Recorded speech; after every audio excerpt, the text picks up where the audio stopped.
We have with us today Mr. Gaurav Mathur, Managing Director, Mr. Abhay Baijal, CFO, Mr. Rajveer Singh, Vice President, Legal and Company Secretary, Mr. Anuj Jain, Assistant Vice President, Finance, and Mr. Ashish Srivastava, AVP, Marketing. Before we get started, I would like to point out that some statements made or discussed on the conference call today may be forward-looking in nature and must be viewed in conjunction with the risks the company faces. Chambal Fertilizers and Chemicals does not undertake to update them. This statement in this regard is available for reference in the presentation. We will begin the call with opening remarks from Mr. Mathur. I would now like to invite Mr. Mathur to share his views. Over to you, sir. Thank you, Rishabh. Good day and a very warm welcome to all of you participating on this call. We are glad that the COVID scenario has eased a little and hopefully continues to improve as we head into this festive season. In the middle of all this, we hope that you and your families are all safe and taking all due precautions. The monsoon was normal in the country for the third consecutive year, with few states receiving above normal rainfall. The reservoir levels are being reported at almost the same levels as last year. With good soil moisture due to rains during the latter part of monsoon period and subsequent rainfall in October, prospect of Rabi crops sowing appears encouraging. Moving on to our performance, we are happy with our performance during the quarter under review, especially considering the macro environment is quite challenging. On consolidated basis, revenue from operations for the quarter ended September 30th, 2021 stood at rupees 4,479 crores as against rupees 3,987 crores during the corresponding quarter last year, registering an increase of about 12%. EBITDA amounted to rupees 835 crores compared to rupees 811 crores in the corresponding quarter of previous year. Profit before tax stood at rupees 735 crores as against rupees 663 crores during the corresponding quarter last year, registering an increase of about 11%.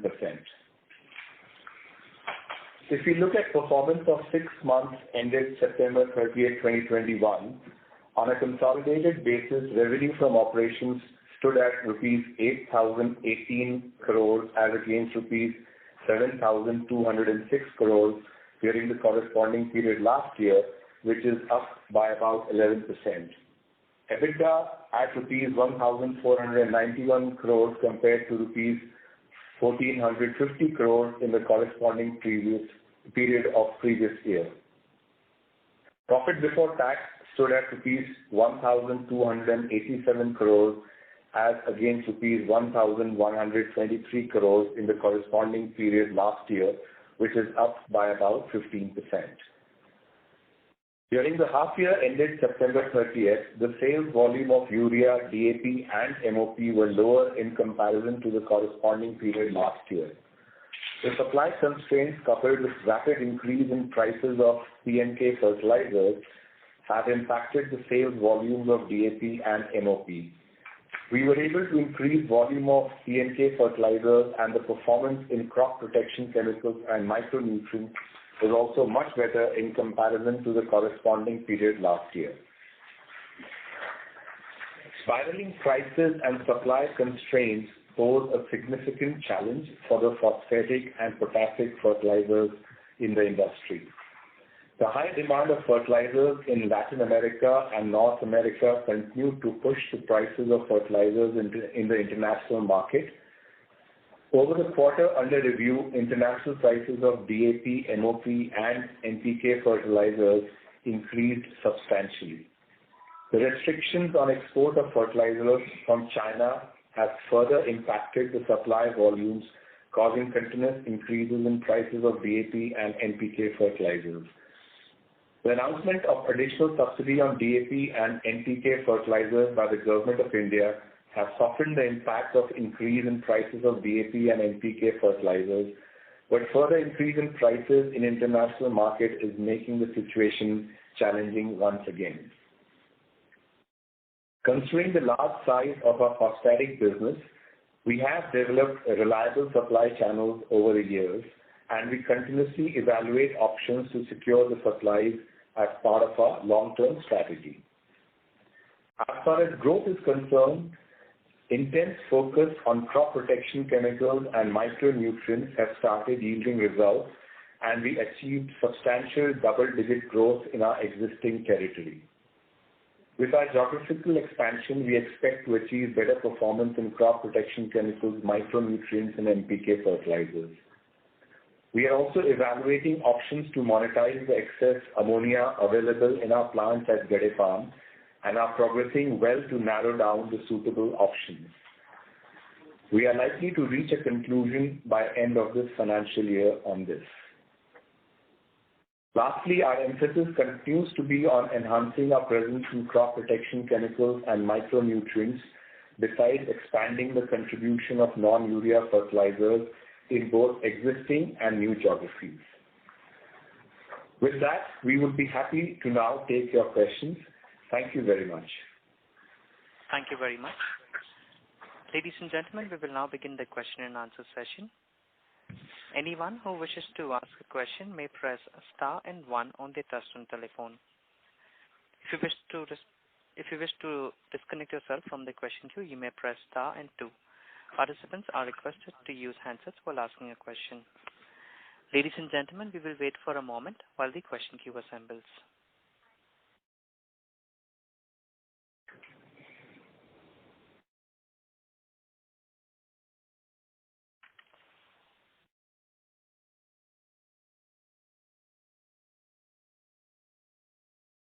Our first question is from the line of Vivek Ramakrishnan from DSP Mutual Fund. Please go ahead. Good afternoon. My only question is on the subsidy receivables. I noticed that it has gone up a bit. And hello, can you hear me? Yes, we can hear you. Please go ahead, Vivek. Okay. The subsidy receivables have increased. Do you expect, given the sharp increase in raw material costs across the board, that the subsidy portion would worsen before it gets better, or is the government releasing it as they did last year? Thank you. So, Vivek, the subsidy increase in 2 portions. One is on account of urea, and one is on account of DAP and NPK products. As far as DAP and NPK products are concerned, you would have noticed that the government has already made an increased allocation. So I guess that once the winter session comes, they would tend to clear that part. As far as the urea portion is concerned, this is part of the normal escalation, de-escalation process. And in the normal escalation, de-escalation process, this normally does take about 6 to 8 months to settle. So I would say that there is nothing out of the ordinary. I would expect most of these monies to be paid out as far as urea is concerned towards the end of the year.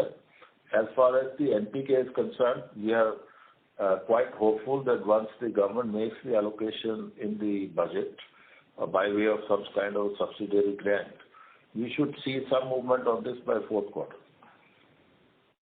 Excellent, sir, and happy Diwali to all of you. Thank you so much. Thank you, Vivek. Happy Diwali to you and your family too. Thank you. Thank you. Our next question is from the line of Pratik Tholia from Systematics. Please go ahead. Thanks for the opportunity, and I must say congratulations on a good set of numbers considering the current industry dynamics. So my first question is just a continuation to the last one, basically. Since even gas prices have gone up, so there is a fair bit of increase in the subsidy. So you mentioned 6 to 8 months it will take for the subsidy to normalize. Was that correct? Yeah, that is because the government recognizes the increases in the gas prices, but the cycle is little delayed because the administrative decision on part of the FICC, the Fertilizer Industry Coordination Committee. It is just nothing but bureaucratic lag effect, nothing else. So, would it be fair to assume that this by this year end, our subsidy outstanding should be much higher than what we have seen in the previous year? No, I would say that. I would say some part of it, normally we have a mechanism called an ad hoc adjustment. So that could get clear. We are already pressing the government on that issue. Okay. Okay, understood. And so what would be your current gas prices? $15.11 per MMBtu. $15 per MMBtu. Okay. This is the full price, provisional full price for the month of October. It's on NCU basis, not usually. NCU. Understood. And sir, just on your JV front, we have received, a very healthy profits from the JV this time around, almost 80 odd crores for the quarter. So just wanted to get your thoughts on, the way forward for this JV, something that even now phosphate prices are moving up, and it is really to our advantage to have, presence, or I have a, venture with a company which is making this phosphate. So, and even one of the JV partners is Tata Chemicals, which does not have any need for, phosphate anymore. So, what is our thought process? Are we, just going to be, just selling the phosphate in the open market, or are we looking at using it internally? Can we expect the company to, some sort of go for phosphatic production using this easily available phosphate for us?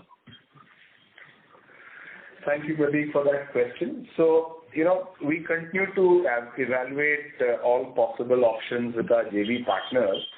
And obviously, the entire phosphatic market, it's an international market, so there are many dynamics at play. So, and we have to take a long-term view. This year obviously has been a unique year given the overall demand-supply situation in the international phosphatic market. So at the end, it's a very good question that you asked, and we continue to evaluate possibilities looking at the future scenarios in the phosphoric acid and phosphatic area. Okay. But sir, anything on the, are we, because we in your opening remarks also mentioned that we will be looking at non-urea fertilizers. So can something of this sort materialize in the coming few quarters or years maybe? Sorry, could you repeat your question, Pradeep? Would it be active deliberation at the management end? So because you mentioned in the opening remarks that you are looking at enhancing your non-urea fertilizer business. So would this be a part of that? Your strategy to go for a non-urea, phosphatic manufacturing business? So, Pratik, as we have mentioned in our previous call also, we have now expanded our footprint into the new geographies, the 5 states of Maharashtra, Andhra Pradesh, Telangana, Gujarat, and West Bengal, and those are substantial NPK markets. So, and obviously, and there is DAP, which is a strong market, about 70% of DAP is in our existing territory. So that's now, therefore, our whole non-urea fertilizer, segment takes a different perspective, and therefore, from a security of supply perspective, growth perspective, we are exploring, like I mentioned in my opening remarks, potential options linked to our long-term strategy. That does not necessarily mean one thing or the other. It is an open field right now, and given the strategic nature of this, it's not something that we will rush into, but it will take due course of time. Understood. Right, sir. Thanks so much, and I wish you and your entire team a very happy Diwali, and all the best for the future. Thank you, Pratik, and happy Diwali to you also. Thank you so much, sir. Thank you. The next question is from the line of Madhav Marda from Fidelity Investments. Please go ahead. Yeah, hi, sir. Good afternoon. Thank you so much for your time. I just wanted to ask you on the capital allocation strategy. So I think, if I understand right, over the last couple of quarters, we've mentioned investments either in the ammonia downstream value chain or in the phosphatics value chain. So is it fair to say that the capex opportunities that we're evaluating are somewhere going to be in these two value chains, or it could be something beyond that as well? So, thanks, Madhav, and good afternoon to you also. Like I mentioned, we have said in the past that we are evaluating the ammonia downstream section, and we are progressing well, like I said in my opening remarks, and we hope that within this financial year we should be able to narrow down to what exactly we want to do. As regards investment in the phosphatic section, again, I know that was a question which was asked earlier. So it's the same answer, that we continue to look at all possible options, and that is a much more complex scenario given the global nature of the phosphatics international business. So we will look at all possible options over there. It's too early to commit a capital investment or not or anything as of now.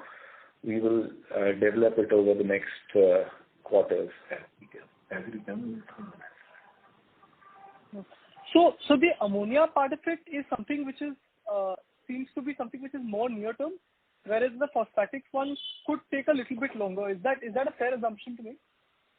I think that's a fair assumption, Madhav. And like I said, ammonia, we feel that we can do it.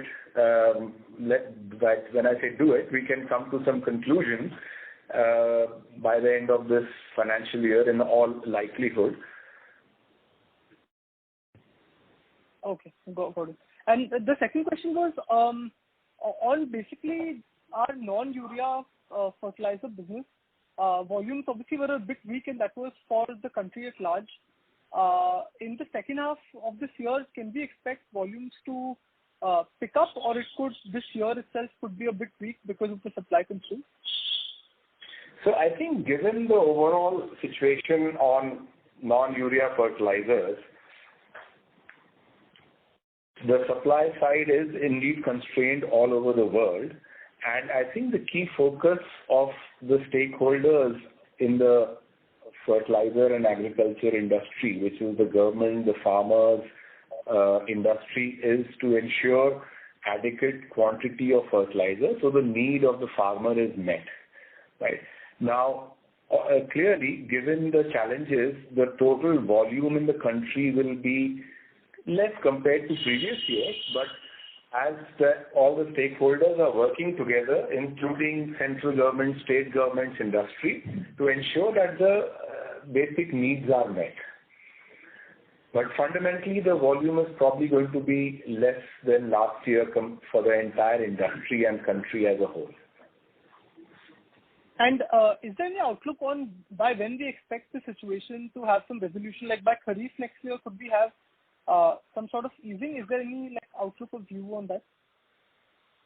Mother, the global situation is such that anybody who hazards a view on the outlook is likely to be proven wrong, right? So we have to be very careful and just monitor the situation and sort of take appropriate actions. I would not like to hazard a guess on how the situation will evolve over the coming months. Understood. Great, sir. Thank you so much. Thank you, Madhav. Thank you. The next question is from the line of Deepak Chitroda from Phillip Capital. Please go ahead. Yeah, thanks for the opportunity. My first question is about the extension of the previous participant question. regarding the outlook for the remaining of FY22 or probably early FY23. Obviously, as we have witnessed that volume pressure has been there because of the high import prices. But how do you see in terms of further subsidy support? Do you think that probably government will announce other measures to subsidy as they have done so far? Very good question, Deepak. As we are not in the government, I'm afraid I can't answer that question. That only the government will be privy to the thought process. And we have seen in the past in May and as recent as October, the government has taken action, but we cannot say anything for the future. I'm sure the government has many considerations before they take such decisions. So, simple answer, it's not possible for us in Chambal to provide any view on the stand that the government will take. So then, do you think that obviously compared to last year, probably not Chambal, but I think the entire industry will have some sort of a margin pressure compared to last year? I think that is a fair assumption because that's an industry-wide phenomena. And it's extremely unique here, which I believe last was seen about 10, 11 years ago when again there was a big challenge on phosphatic prices. Yeah, so it's a fair assumption to make. Sure. And sir, my second question is about the future strategy. Again, as you talk about extension or utilizing our excess ammonia production. That is the first, the area which we are exploring as of now, or, previously as we talked about in terms of EMACID exposure, basically expanding or setting up the plant there, the granulation plant there. So is there any thing on card, immediately, or, that is something we can look out after this ammonia strategies, worked out? Because I'll say the same thing which I said to this question which was asked earlier, that it's too early to say. We continue to look at all possible options. It's a complex area which requires a lot of evaluation of what all could be done. So all options are on the table, and it's too early to say anything concrete at this stage. Sure. And last question is on just a bookkeeping question, and especially if you can give a breakup of urea for Gadepan 1 and 2 and Gadepan 3. And in addition to that, if you can explain with the increase in gas prices beyond $15, how it works in terms of the mechanism.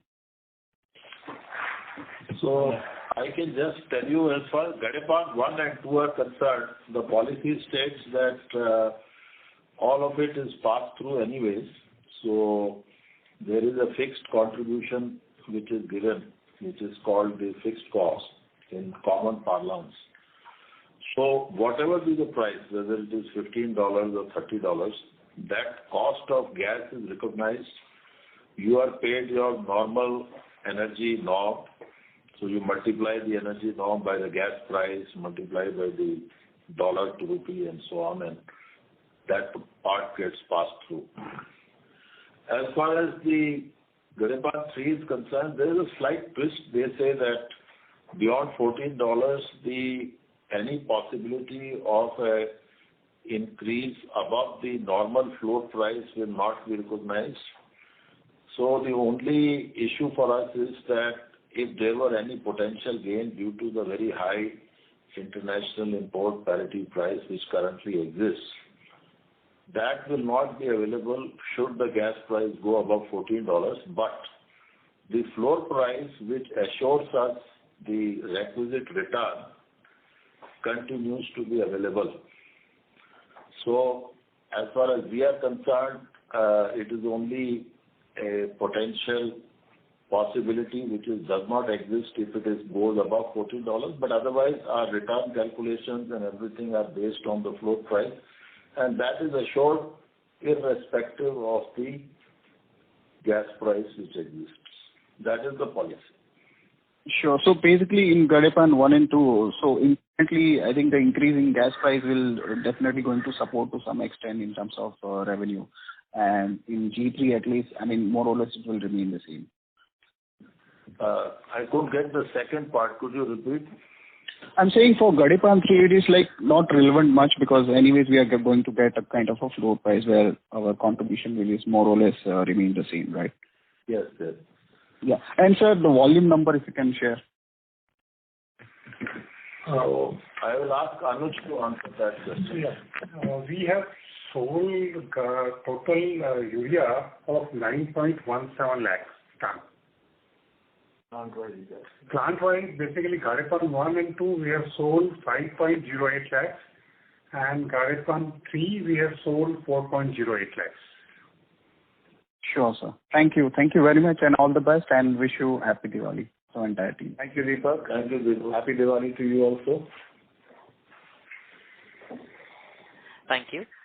Our next question is from the line of Tarang from Old Bridge Capital. Please go ahead. Hello, sir. Good afternoon. Good afternoon, Tarang. Yeah. I've got three questions actually. One, what was the average pooled gas price for Q2? 13.49. Yeah, 13.49. 13.49 per MMBtu on NCV basis and GCV basis. GCV basis is 12.18. So did you get that? It is $13.49 per MMBtu. Second quarter. It is for second quarter actually. Yes. On the crop protection business, if you could give us some flavor in terms of how big, what's the size that the business has achieved, what are the products that you're launching, and which particular category of pesticides are you targeting or crops that you're targeting? Tarang, we don't disclose our segment-wise results as such, but we are, like we mentioned, we are achieving high, good, substantial double-digit growth, which we believe is significantly above the industry. As regards the product-related question, I'll request Ashish, who's the head of sales and marketing, to give you some flavor.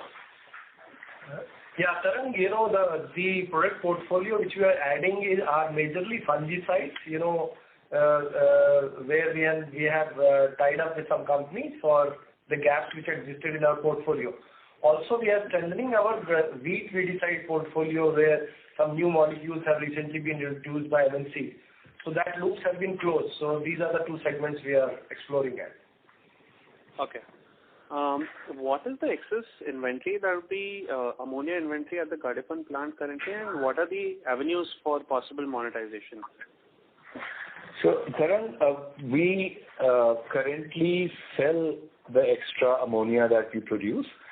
India is a net importer of ammonia, and given the global challenge on ammonia availability because of high gas prices, because of plants shutting down in some parts of the world, we are able to sell the entire ammonia that we produce at good prices.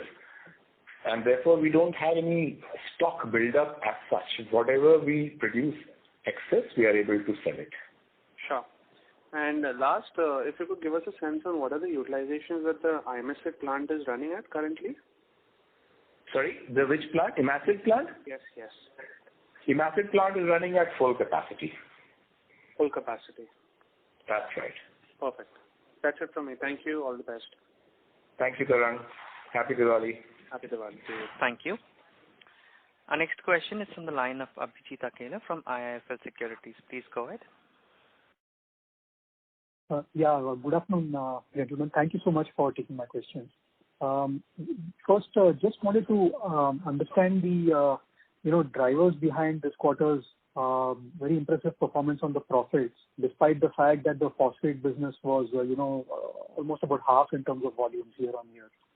So, if you could share some insights into what helped us offset that pressure, and specifically, I was thinking in terms of maybe mix shift towards the Gadepan 3 plant that seems to have happened. Maybe 50,000-70,000 tons seem to have shifted from the older plants towards Gadepan 3. So maybe a big shift seems to have helped in terms of the margins.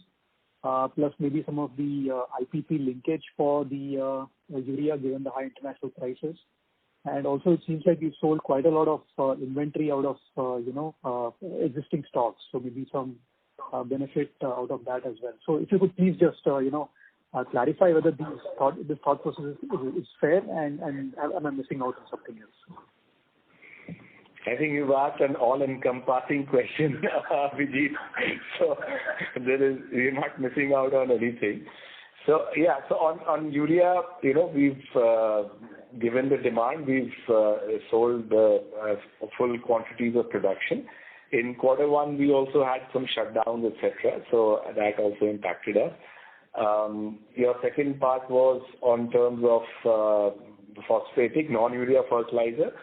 And yes, the volumes were lower and, that was, as you know, the subsidy announcements were made. So that helped to get back some of the margins, on the DAP side.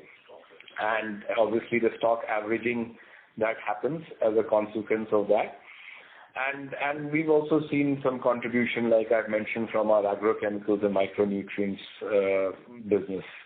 Right. So all those things have turned out. And obviously, in addition to that, with the government of India, consistently clearing the subsidies and the one-off clearance of the large subsidy outstanding at the back end of last year, the interest charges are substantially lower, as you would have seen from the results. And last but not least, given the strong situation on the phosphoric acid, we got a good contribution from our joint venture partners also. So I think that's the answer to all your questions of why this quarter's results are what they are. Thank you so much. That's really helpful. And the second thing I just had was, on this ammonia project that we are considering, could you give us a sense of how much volume we sell, into the open market, merchant ammonia per year? That would be helpful.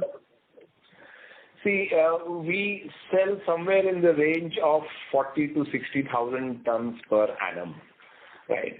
And it depends on a year-to-year basis based on the demand-supply situation, the import, and so on and so forth, and the prices that prevail in the international market, etc. But overall, it's in the range of 40 to 60,000. Given this year's challenge on the imports and the high prices, we expect to sell on the higher side, let's say, closer to 60 than 40. Understood. And this wouldn't have been significant this quarter, right? Ammonia sales in 2Q, because all our plants are running pretty much at 100% plus. So the quantum of ammonia that we produce remains fairly consistent, the excess ammonia, right? We utilize all possible ammonia that we produce first to convert to urea. And that's obviously the top priority. We are a urea production facility. So, and then whatever extra ammonia remains, which is generated due to technical reasons, we are then able to sell that in the market. And that is a fairly consistent number on a daily basis. Okay, got it. Thank you so much, sir. Wish you all the best. Thank you, Abhijit. Thank you. Anyone who wishes to ask a question at this time, they may please press star and one. Our next question is from the line of Falguni Datta from Jet Age Securities. Please go ahead. Yeah, good afternoon, sir. So I just have one question on our trading margins, that is DAP and NPK. Would it be possible to give just directionally, like would our margins be 10 to 20% lower than the best quarter last year? Just to get a sense that in case they recover, how much more, improvement from here on we can have. Thanks, Falguni. You ask a very difficult question because, given the overall situation, it's extremely difficult for us to predict. No, whatever it is, as of whatever we did in Q2, I mean, would they have been in what range lower compared to our best quarter last year? Falguni, it's actually, even if I can tell you honestly that even internally I don't try to work that out. Okay. Because there are too many variables in that, Falguni. Okay. One variable is the price at which we procure. The other variable is the subsidy. The other variable is the MRP. So there are many variables right now. Okay. And our top priority right now is to get material so that the farmers' need for the Rabi sowing can be met. As you know, we are working closely in the industry with the government. And so how difficult is it to get, how difficult is the availability now? I mean, has it improved a tad or it's the same? Well, availability is a very, very big challenge, and in fact, it has worsened from quarter 2 to quarter 3 because recently China also put in export restrictions. So, but we did manage to get some material before China has put in the export restrictions. But availability remains a significant challenge, both from a demand and supply perspective. Okay. Thank you, sir. That's all from my side. All the best. Yeah. Thank you. Thank you. Our next question is from the line of Saket Kapoor from Kapoor & Company. Please go ahead. Yeah. Namaskar, sir. Sir, with these inflationary trends and non-availability, with the spike in the raw material price and the gases, so the 5 plants of urea which were on revamp by the government of India, do you think that would also take a back seat, or those commissioning may happen and may ease out the situation? Because what the government was contemplating was that commissioning of these units will lead to a marked improvement in the lesser amount of urea to be imported going forward. So how will this math get affected because of the current situation? So actually, because urea prices globally are now touching almost $900, right?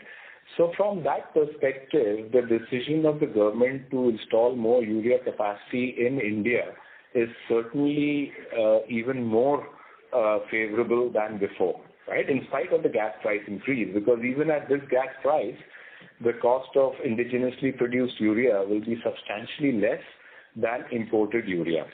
Okay, so there is no question that putting up those plants is a right step in Atmanirbhar Bharat, and will help the situation going forward. These, as you can understand, are not tactical. These are big strategic investments which will play over and support the country's urea requirements over decades. But the pricing part, sir, as you told that even at these prices, even at these gas prices, what would be the indigenous cost of production for urea, sir? Any ballpark number? You are telling the so market at these kind of prices, the cost of production would be in the range of $480, right? And import price right now is $900 as per the latest tender documents that are available, right? But that's a situation right now. Going forward, this equation will keep changing based on gas prices and import prices. But fundamentally, the plants that are being put up, to the best of our knowledge, are efficient plants and should help in urea production, which would be possibly better than the import price. And sir, what is the currently cost of production for people like us? So we are also in that same ballpark. $480. Yeah. $480. For Gadepan 1 and 2, it will be slightly less, and for Gadepan 3, it will be So Gadepan 1 and 2 would be around $380 to $400, and Gadepan 3 would be slightly more because of the new investment policy 2012. Okay. Sir, with the lower production across all fertilizer maker people, sir, going forward, the inventory in the system will also get dried up.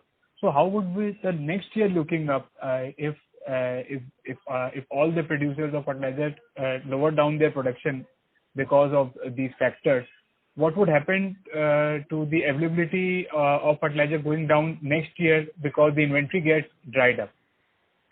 So are you asking about urea or the non-urea fertilizer? Across the chain, sir. Across the chain. For we have seen in other people also guiding for lower numbers for other than urea going forward for the second half. And the reason they gave is there's some ample inventory in the system. So once this inventory gets dried up, what would be the ecosystem looking like for the next year, if taking into account these factors? So, to the best of our knowledge, urea production has not been substantially less or more. So urea production is fairly steady. So there should be no impact on urea. In the non-urea part of it, a large part of the NPK fertilizers, more than 90% is produced within India, and there the production has also been, to our understanding, equal, almost the same as previous years. Some challenges on DAP, but from a production perspective, it's not been very significantly lower. So the main challenge on fertilizers, which is has been on DAP, and that's because of the international situation. And like I said before, in answer to one of the questions asked earlier, that situation will remain dynamic. It is difficult to predict when any swing will happen in the international market. It depends. There is no issue on the production in terms of DAP globally. The challenge is more because there was a huge spike in demand in Brazil and North America, and nobody can right now say as to how that demand will play out over the coming months. Okay. Thank you for the same, sir, and best of luck. Thank you. Thank you, Saket. Thank you. Our next question is from the line of Resham Jain from DSP Investment Managers. Please go ahead. Hi, good afternoon, sir. So I have just one question.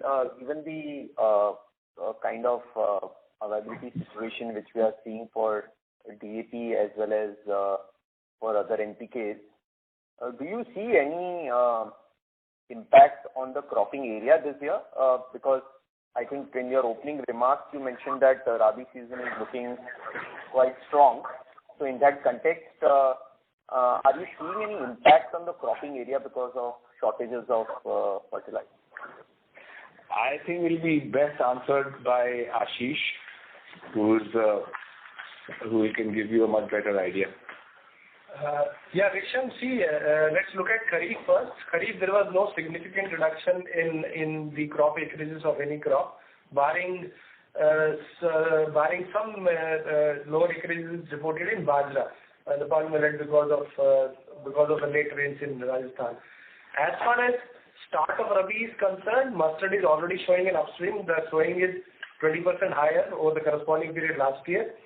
And with the good winter rains and good reservoir levels, I don't foresee any shortfall in acreages of any crop as of now. Okay.